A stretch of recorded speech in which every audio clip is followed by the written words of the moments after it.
Joseph James DeAngelo was a man who lived two lives, one as a husband, a father, and a former police officer. The other as one of the most cold-blooded serial predators in American history. For decades, his face was unknown, but the fear he left behind was unmistakable. He broke into homes, stalked families, and shattered lives across California. He earned many names: the Visalia Ransacker, the East Area Rapist, the original Night Stalker, but no one knew they were all the same man. Until 2018, when a scrap of DNA and a public genealogy website finally gave him just one name: Joseph James DeAngelo. This is the story of how one of the most disturbing and elusive criminals in modern American history was finally unmasked. It's a case that redefined forensic science, haunted generations, and ultimately showed that even the most careful killer couldn't outrun his own DNA. It started in Visalia, California, in 1974. A small, quiet city, the kind of place where people left their doors unlocked and kids rode bikes until dark. But then the break-ins began. Odd ones. Things weren't stolen so much as disturbed. Trinkets moved, underwear missing, dresser drawers ransacked. One woman came home to find her wedding photograph slashed with a knife. Police began calling him the Visalia Ransacker. More than 120 homes were hit, but he wasn't just there to steal. He was watching, learning, escalating. Then, in September 1975, things turned deadly. Claude Snelling, a respected journalism professor, was shot in front of his own home while trying to stop a man from abducting his teenage daughter. That would later be confirmed as DeAngelo's first known murder. But back then, the case stalled and the ransacker vanished. By 1976, terror had taken root in the Sacramento suburbs. Rancho Cordova, Citrus Heights, Carmichael.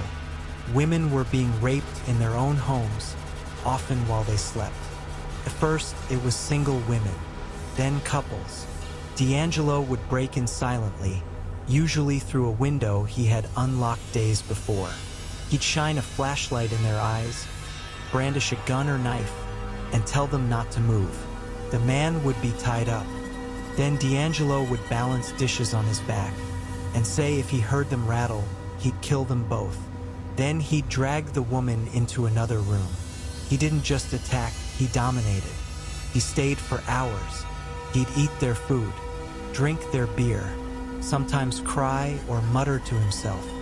His voice would shift from threatening to childlike. Victims described it as surreal, terrifying, and utterly violating. He became known as the East Area Rapist. From 1976 to 1979, he attacked at least 50 women across Northern California. He was careful, strategic. He often stalked victims for days, sometimes even breaking in beforehand to unlock doors or unload their guns. In the days before the attacks, some victims received anonymous phone calls. First, just silence.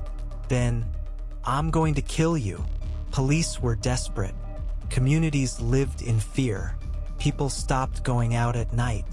Neighbors formed watch groups. Gun sales skyrocketed.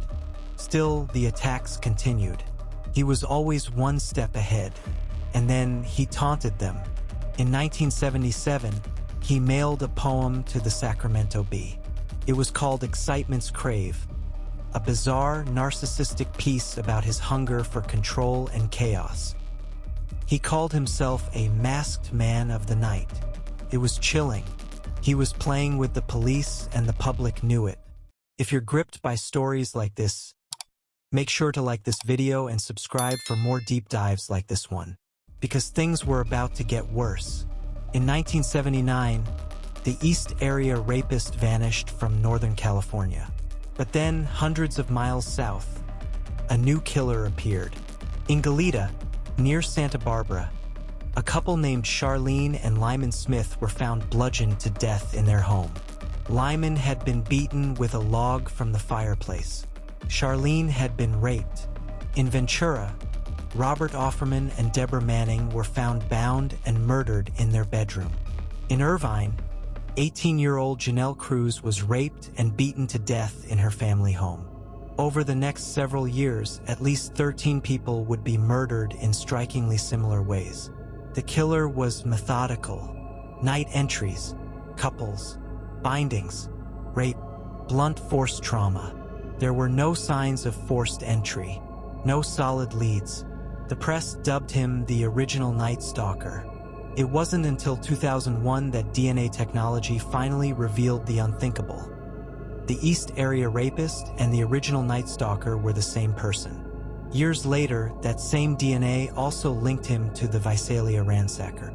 All these crimes, spanning over a decade, from Central to Southern California, were the work of one man. But they still didn't know who he was. His DNA was in the system, but there was no match. He had never been arrested for a crime that required a sample. For almost 20 more years, the case went cold again.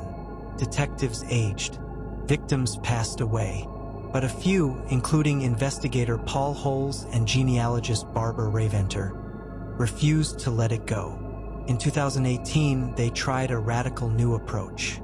They took the unknown DNA sample and uploaded it to GEDmatch, a public genealogy database where people upload their DNA to find relatives. It wasn't a direct match, but it gave them something just as powerful: distant cousins.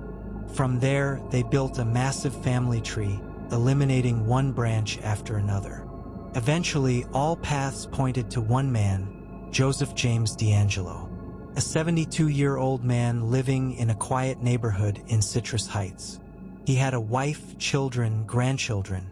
He had once been a police officer, fired in the 70s for shoplifting dog repellent and a hammer. It was a nearly perfect cover. He had buried his past in plain sight. Police placed him under surveillance. In April 2018, they collected a tissue he'd thrown away in a shopping center car park. When they tested it, the results were undeniable. It matched the DNA from the crime scenes. On April 24, 2018, police surrounded DeAngelo's home. He stepped out of his house, confused.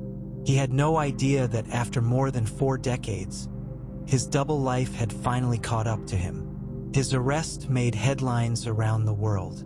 The man who had terrorized California for decades had been living in a beige one-story house, tucked into the suburbs. His neighbors described him as angry, reclusive, but nothing more than a grumpy old man. No one suspected they were living next to one of the most prolific serial predators in American history. In court, DeAngelo played weak. He slouched in a wheelchair, spoke in a whisper, but surveillance footage showed him exercising in his cell, climbing on furniture, and talking to himself. Prosecutors called it what it was: an act. In June 2020, DeAngelo pleaded guilty to 13 counts of murder and 13 counts of kidnapping to avoid the death penalty. During the sentencing, victims and their families finally got the chance to confront him. Some had waited 40 years for this moment. "You destroyed my life," one woman said, "but today I take it back." On August 21, 2020, Joseph James DeAngelo was sentenced to life in prison without the possibility of parole.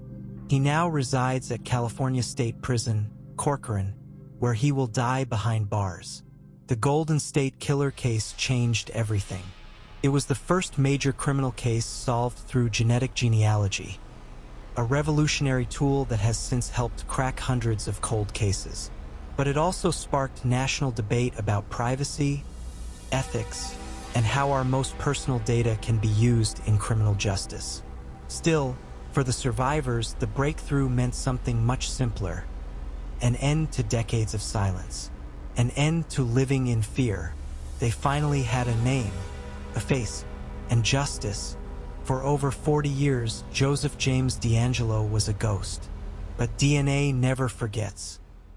If you're gripped by stories like this, make sure to like this video and subscribe for more deep dives like this one.